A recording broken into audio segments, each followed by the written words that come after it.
Assalamualaikum warahmatullahi wabarakatuh. Hordoftoota kiyya akkam nageenya keessan badhaadha. Har'a aappii bareedaa tokkoon qabadhee isinii dhiyaadhee jira. Haala ittiin baakgiraawundii viidiyoo takkaa ittiin jijjiiranii karuma salphaa tokkoon istiidiyoos haa ta'u bakka bareedduuf ka'anii achirraa ittiin haasa'uu danda'an. Akkasuma deemtee istiidiyoo dhaqxee if dararuun hin barbaachisu jechuudha. Hanqadhuma sagantaa kiyyaatti na faana turaan afeerraa kooti. Amma gamanumaan gara yuutuubii koo seenee isin agarsiisuu danda'a. Maqaa kiyyaa fi kanaas laayikii fi sheeriis akkasuma sabiskiraayib godhuu hin dagatinaadha. Bismillaahirrahmaanirrahiim. Asiin seennaa warri itti barreessuu barbaaddanis maqaan kiyya kunoo akka amma isinii mul'atu kanatti maal jedha mooderni deeyi jedha. Mooderni deeyi irra gachuu qaaftan. Mooderni deeyi keessatti waa baay'eetu jira na fakkaata. Akka asirra mul'atu kanaa miti karaa gabaabaadhaan isiniin agarsiisa.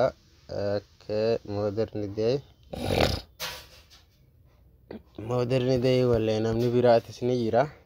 Koottaa karama gabaabaa tokko ta'e tokkoon isin agarsiisa. As jala seentan wanni kun akkana jira jechuu laala.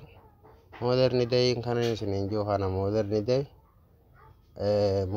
deeyi sabiskiraayibiin dhibbaa fi 68 qaba.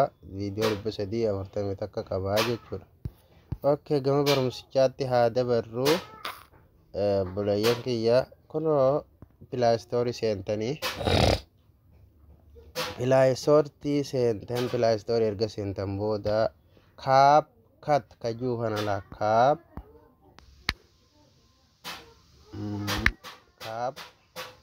maal jechuu dida barreessee jira.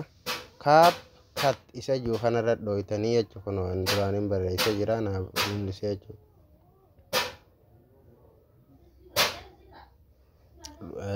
Ni eegganna wanni ishinirraayi. Konnekshinii miilli tokko inni nuu akkuma tokko laaffatee jira.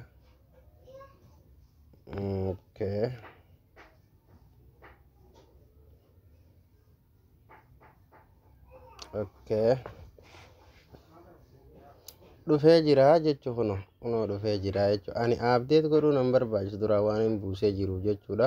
Kunoo lakkoofsa 8 waan fakkaatu kana ofirraa qabanne suuraan isaati. Isin jala deemtanii buufattanii jechuudha. Ani gamanumaan ka buufame haa seenu. Kunoo aappichi kunoo akkuma asirratti argaa jirtan kana amma ni seennaa jechuudha.